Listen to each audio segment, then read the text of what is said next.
warahmatullahi taala wabarakatuh. Hi everyone. My name is Maimunah binti Baksari and I am a second year student at Open University Malaysia OUM, pursuing a bachelor degree in psychology. My student ID is 8403231052640001 and I am currently enrolled in the Clinical Psychology ABPC1103 course. Today, I will be presenting on the topic of ethics and professionalism in community psychology. Let's start with what community psychology is. Community psychology is a branch of psychology that looks at how social, environmental, and systematic factors affect the well-being of community. Instead of just focusing on individual, community psychology aims to understand and improve the community as a whole. And who is community psychologist? A community psychologist is a professional who specializes in the field of community psychology. Community psychologists study things like a social support system, community resources, and how to create positive change at the community level.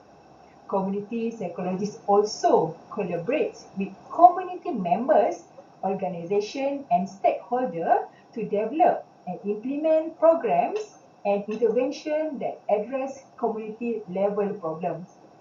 For instance, a community psychologist might work with a local school district to design a bullying prevention program that involves students, teachers, and parents working together to create a more inclusive and supportive school environment.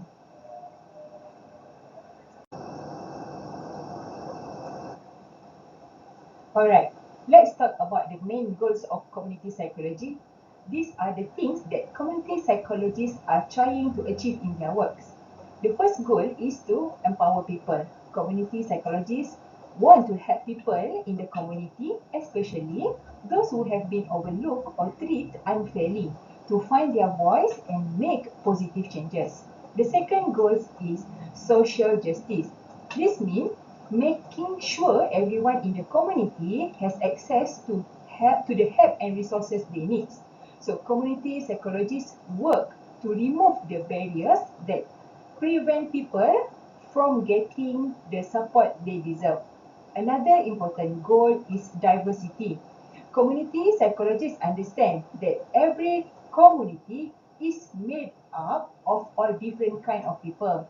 They want to respect these differences and create solutions that work for everyone, no matter their background.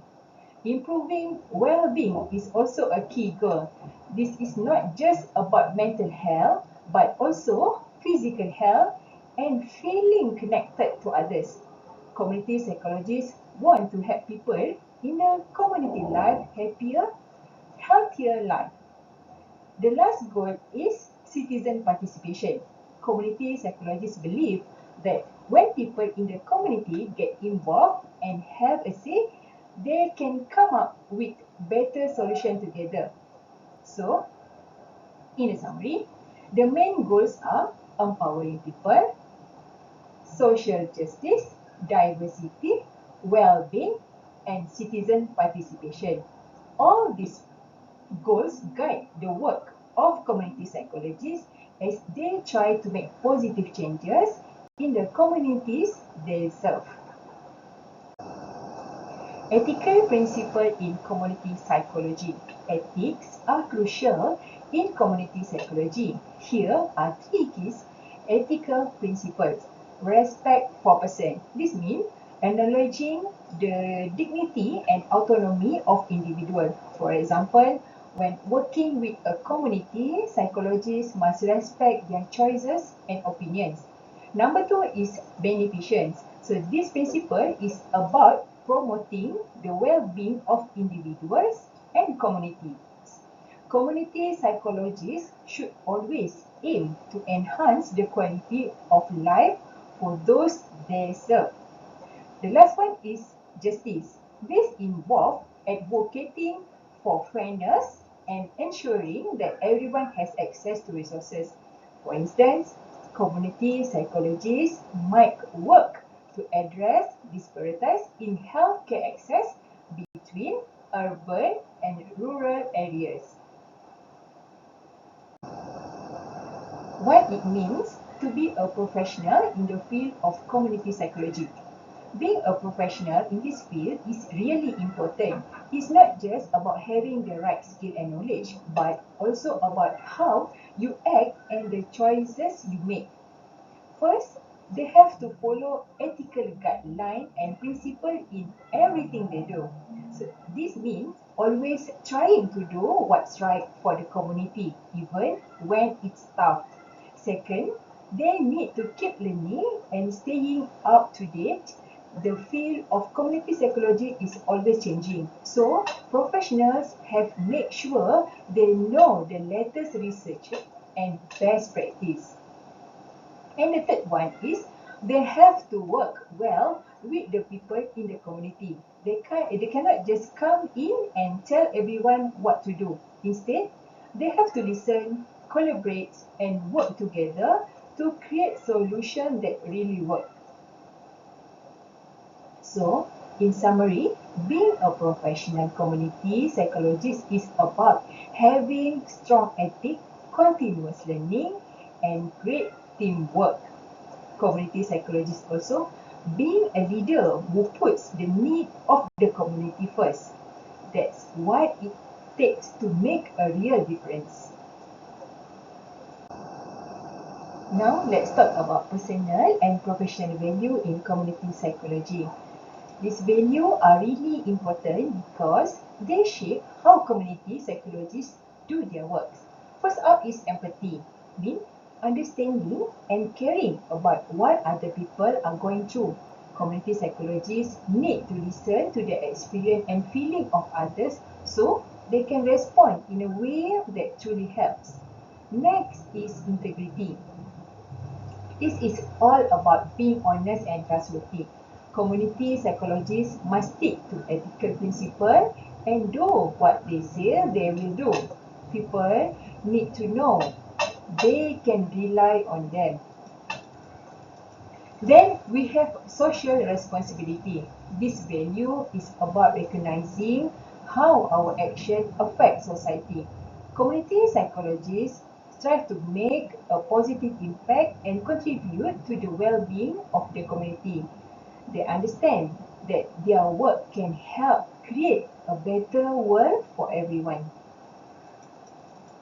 All these three values guide their action and decision, also helping them to support and uplift the community they serve. When community psychologists are faced with complex ethical dilemma, they can use a structured approach to navigate these challenges. So this framework consists of 5 key steps. Number one is to identify the ethical issue. The first step is to recognize the ethical dilemma or challenge that has arisen. Community psychologists need to carefully define the ethical issue at hand, ensuring they fully understand the nature of problem. Number two is consider ethical principles. Once the ethical issue has been identified, the psychologist must reflect on the relevant ethical principle and guidelines that apply. So this includes the three key ethical principles we discussed before in community psychology: respect for person, beneficence, and justice. Number three is gather information.